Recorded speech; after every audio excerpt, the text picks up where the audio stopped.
with that experience, did you know exactly what party you wanted to vote for? Or did you know the policies that they have? Did you understand them? What they explained to you at that age? Not really. No. I definitely knew who I wanted to vote for, and I knew I'd be voting Labour. I definitely didn't know at 18 all the different policies that the party had. But I did know that their values were my shared values. So things like equality, things like protecting our NHS, making sure that everyone had the equal chance in life to succeed and get by, regardless of where you're born or which borough you're born into, that everyone actually starts on the same platform and given those same chances. I knew those were the things that the Labour Party were about, and I wanted to put my vote to that party and support them. But certainly, no, I would not have been a very cool 18-year-old had I known all those policies. Well, no, so I think for me, there were times I was quite challenging because I wanted to know, as for us in the black community, it's always very difficult of how a party can say X, Y, Z, but do they actually deliver?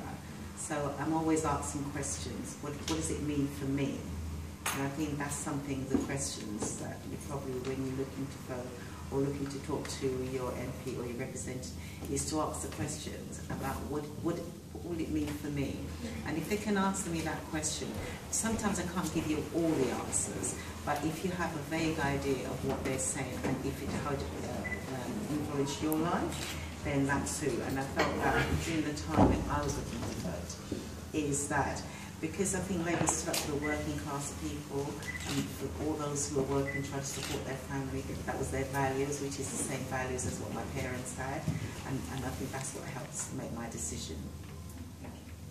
Okay, so following on from Anca's question, and with regards to this legislation that you mentioned with bringing the voting age down to 16, surely 18-year-olds aren't, like, as you said yourself, when you voted the first time, you weren't aware of the policies or what was really going on.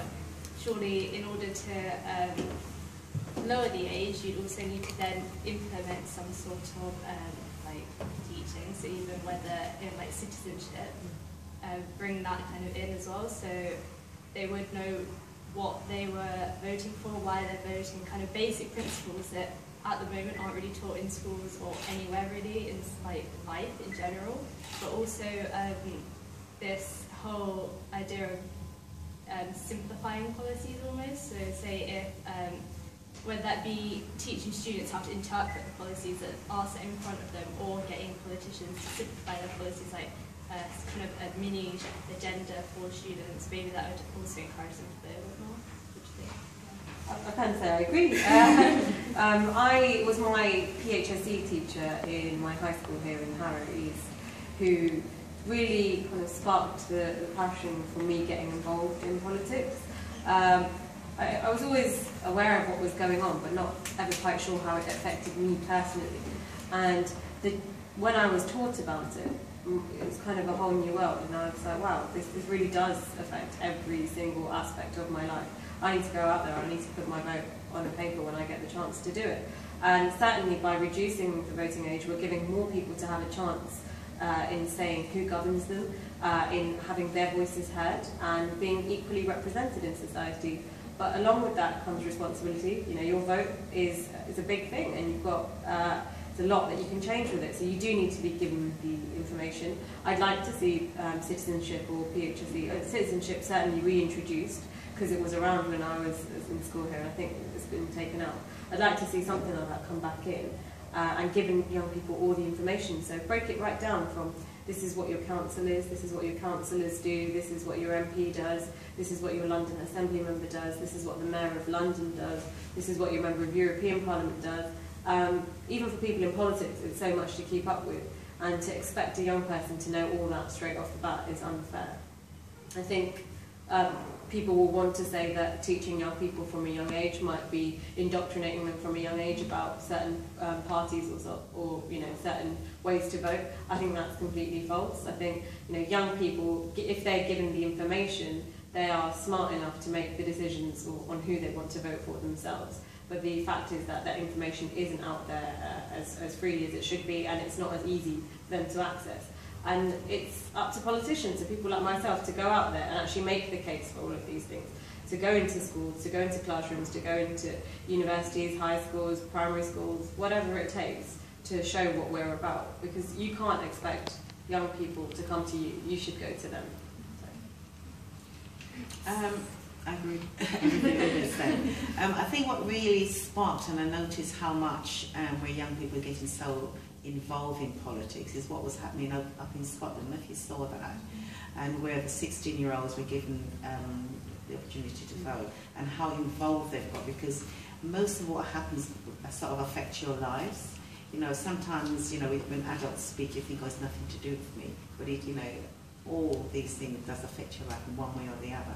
And the fact that we saw so many young people getting involved, and even now when they talk about what happened over in Scotland, how young people were so energised by what was happening, and a few of them were saying, given the opportunity again, we will definitely vote, you know, we will definitely want to take part in. And I think it's just finding a way to engage young people in what society is about, basically. And that would be a good way of informing. Start from school, because I think politics is taught, I'm sure from 6th form, that politics is taught within schools, so it's able to engage you a lot earlier, which is a good thing. So, continuing on from that, do you think that making young people stay in education when they're 18 is a good idea? Well, definitely. I think it depends, because everybody learns at different stages, and some young people need that little bit longer than others.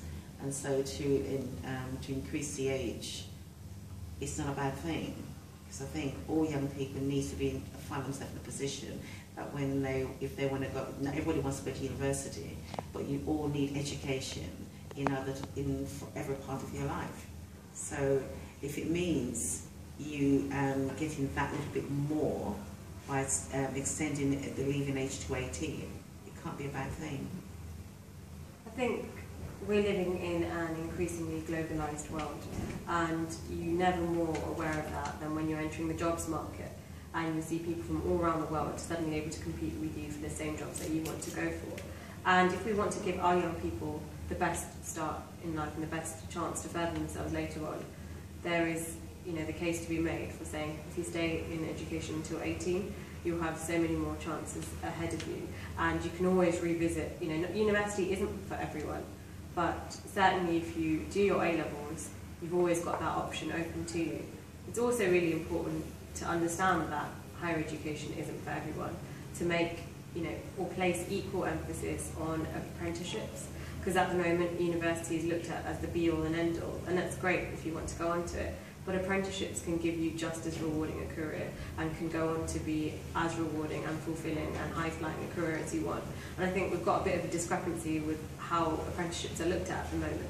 So we need to really have conversations on all levels about education, but also what we're going to say to young people after education. Because as we said, Baroness Lawrence mentioned, everyone learns in different speeds, everyone learns in different stages. And studies are not for everyone. But what we're trying to say is that we want to give everyone an equal footing to go on to do whatever it is that they want to do. And staying in education is probably the best way to do that. Thank you. Thank you.